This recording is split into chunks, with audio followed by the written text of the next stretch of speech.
Okay, so today we're going to have a brief discussion about something rather odd that's popped up over the last couple of days. And this thing would be a new system software update for the PlayStation 3. Yes, you heard correctly there. That's not the PlayStation 5 or the PlayStation 4, or not even the PlayStation Vita. The PlayStation 3, a system that came out nearly 16 years ago, is still getting software updates. That's quite impressive.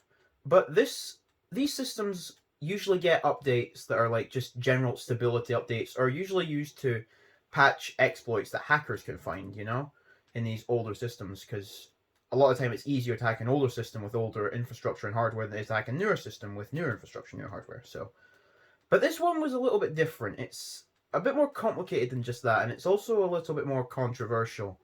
This isn't the first update of its kind that's come out. These kind of things happen all the time with older systems, particularly with older Nintendo systems that don't get supported as long as the Sony systems or Microsoft systems. But a lot of people there's always people that get confused and annoyed by these kind of updates. So what I'm going to do is I'm going to discuss it to the best of my ability, and I'm going to go through a few of the reasons why they had to do this the way they did it, and why ultimately it's not a big deal despite what some people would make out. So, to start off with, we will go to the official information given on Sony's website. PlayStation 3 system software features for version 4.89. Signing into PlayStation Network's account now requires a device password for enhanced account protection. Account creation for PlayStation Network and some account management features are no longer available on the console. Instead, use your PC or mobile browser to access account management features with improved performance, speed, and safety. So that's all they provide on the website. But if we can go into more detail here and actually discuss what this is doing. Essentially, they're retroactively introducing two-step authentication into the PlayStation 3's PlayStation Network system. So a lot of things you use today will have two-step authentication, two-factor authentication. If you want to log into something, it'll send a passcode to an authenticator app, or it'll send a text message to your device with a one-time passcode. It's an extra layer of security for your personal and private information that you don't want leaked into the hands of attackers or malicious sources or things like that. It's very commonplace nowadays with a lot of things requiring two-step authentication. Even like things like school accounts or university accounts require two-step authentication a lot of times. So that on its own isn't too like surprising. It's just that this feature has been added so late into the system's life, and people are confused as to why something that was as simple as logging in now requires extra steps.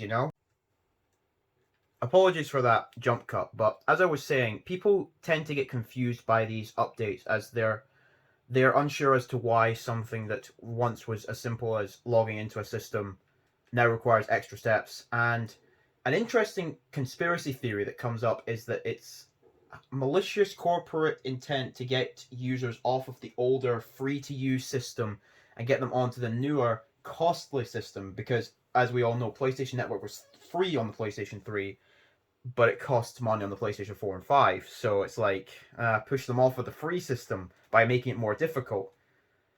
If that is a reason that crosses their mind, it's not the primary one. Because implementing more security features costs these companies more money than they're likely to see return from the service they're providing.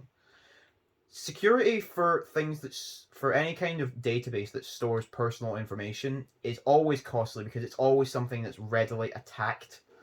Any attacker is usually looking for personal or sensitive information that they can exploit and use for other purposes, either to get to you directly or to give to somebody else to get to you directly. So, the reason that these updates exist is changing legal terms, or changing in the legality of online infrastructure. These systems are old and were built with the online infrastructure of the time and the legal requirements of online infrastructure at the time. So they only had to pass a certain security check. But modern day online services are far more secure and have far more different levels of security embedded within them than older systems do. Even things as simple as Wi-Fi never used to have passwords because everything was just open.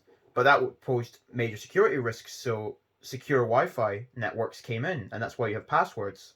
You get like WPA and WPA2 different protections, but things like a Nintendo DS system can't connect to Wi-Fi like that because it was simply not built for that. The change to the online account creation and management for the PlayStation 3 is a very similar case to, like I just discussed, the DS not being able to connect to newer Wi-Fi because of increased security, but it's also similar to something that Nintendo did recently, or are planning to. I can't remember offhand if they've actually done it yet, but they either plan to or have already removed the ability to pay with a credit or debit card directly on the eShop for Nintendo Wii U and Nintendo 3DS. This isn't done because Nintendo's like, haha, we don't want you to use these old systems, because let's be real, how many people are actually still using their Wii U? I use my Wii U, but I'm a very small minority. They only sold about 13 million Wii U's. Not a lot of people are using them, and not a lot of people bought them to begin with. But the thing is, for the people who are using them, they have to be as secure as physically possible on that older system. And things like debit card and credit card fraud are some of the most common scams possible.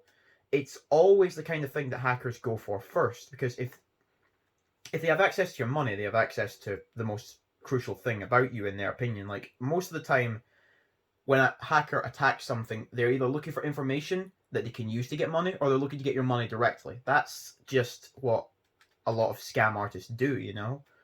So by removing the option to directly input your credit or debit card information into an older system that has less security than a newer system, it actively protects your security. But it's not just because the corporation thinks, oh, we should be nice and protect the users. It's because they're forced to protect the users. If their options are very limited here. If they didn't remove the ability to pay with credit or debit card, they would be forced to go offline, essentially. They would be forced to discontinue the store on the Wii U and 3DS entirely. And it's a similar situation here with the PlayStation 3 update 4.89. If they continued to have it the way it was, it wouldn't meet up with the new legal restrictions for online account creation and online account management, meaning that they could be taken to court, they could be sued, and people's data would be at extreme risk, because these older systems just don't have the same protections that modern day systems have. So it's not because the corporation feels they owe you anything. It's not because the corporation feels that they should just get you off of the older systems. As much as I love fun conspiracy theories like that, it's fun what some people come up with to justify these kind of things, you know. But it's all due to legal reasons. It's all down to your own safety. It's because they're being forced to change their old systems to meet with modern day standards. And when you look at it like that, you've got to realize that if you're using an older system, you're at more of a risk. So by introducing new security measures, as much as it might be an inconvenience for you to log into your PlayStation 3 by having to go to your phone or your computer to input some information one time, because, by the way, you only have to do it the one time. You only have to go through the verification once. Then you can just set your account to always sign in automatically, like you used to do. So it's only a one-time thing, and it takes probably about 5 minutes. Even for me, with my horrifically bad internet, it didn't take very long. So it's only for the average person, it will only take about 2 minutes to actually accomplish this extra security. But it's just because it's an added step, and people are confused as to why it's being done, because, like, when I read out that description on Sony's website, it was very vague and didn't actually tell you a lot of what you needed to know. So people get confused when they don't have information, obviously, and they try to justify these weird things with outlandish conspiracy theories, or try to make some sense of it, you know? But at the end of the day, it's nothing quite as interesting as, evil, malicious corporations. It's nothing quite as interesting as anything like that. It's more boring in reality. It's purely for your own safety. It's for the safety of the users, and it's because of changing legal jurisdiction over online account safety and online account creation. So by removing the ability to create accounts natively on the system, it means you're going to have to go through Sony's website, or PlayStation's website, which is much more up to date and much more secure than the PlayStation 3 can allow, with its older, outdated firmware and older, outdated hardware, you know? was about to say software, but firmware and software are the same thing, basically. So, but yeah, this isn't done to spite you. It's not done to say, haha, get off of the old system and pay us more money. It's done purely for your own safety and your own benefit. And it's the same thing with the Wii U and the 3DS. They have to remove that ability because to continue that ability would be too costly, and especially with the Wii U, it wouldn't really be worth it that much. But they would have to update it to be even more secure, and it's easier to just either add extra security features or remove the ability to pay with credit cards or stuff like that. At the end of the day, it's done for your safety because of changing legal restrictions over online data. But I mean, if you're sitting there thinking it's okay if someone steals your bank account info, then I mean that's a very odd thing to think. But yeah, maybe I could see why you'd be annoyed by this update. But it's only really done for your safety, and for the 99.9% of people who value their safety and don't want random people to have access to their IP address or their bank details or anything like that. This is just another security update so that your account will be safer and you can continue to play online on the handful of PS3 games that still allow it in relative safety. So, sorry to burst the bubble of evil corporations be evil, but no, it's just a security patch, and it doesn't take too long. Basically, you go to their website, they give you a QR code that you can scan if you want, or you can just search up their website. You create a device password, then you go back to your system, you log in with your new device password, you tick the option to say signed in, and that's about it. It's not really that difficult. I think I have a full list here. Let's see if I missed anything.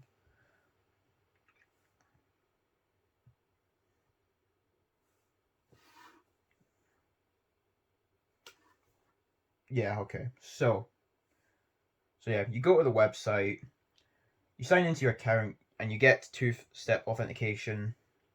Then you create a device password. Then you sign into PSN on that device, and you'll need to enter that new password. Then have your system remember your password and auto sign in, and you can sign back in. It's not overly difficult. It's not overly time consuming. It's an inconvenience after you've updated the system, but I mean, to be fair, you've already had to wait for the system to update anyway, so you've probably gone through a little bit of an inconvenience waiting the 10 minutes for the system to download the new update anyway, so it's not that big a deal, is what I'm trying to convince you of here. But anyway, so no reason to. I think I've covered everything here. I don't think there's any reason to pad this video out any longer. So, but to summarize, new updates come out last couple of days. People are upset about it because they are unsure as to why Sony are doing this. The real reason behind it is just for your own safety because of changing legal restrictions, and it's not because Sony is an evil corporation that wants you to pay more money. Well, of course they want you to pay more money, but that's not why they're doing this. They're doing this because their hand is being forced, essentially. So, with that being said, thank you for watching, everyone. I hope this was not too boring. I hope you enjoyed it. So, I'm going to be trying to make more frequent content, like I used to do. Remember that time where I tried to do weekly uploads? That was a fun time. But I don't think we're going to get to that level anytime soon. But I'm going to try and upload more frequently so it's not 8 months between video uploads. And then hopefully I can get put into the YouTube algorithm a little bit and maybe get more than 5 views. Oh well. Anyway, thank you for watching, and I will see you all in the next video. Goodbye for now.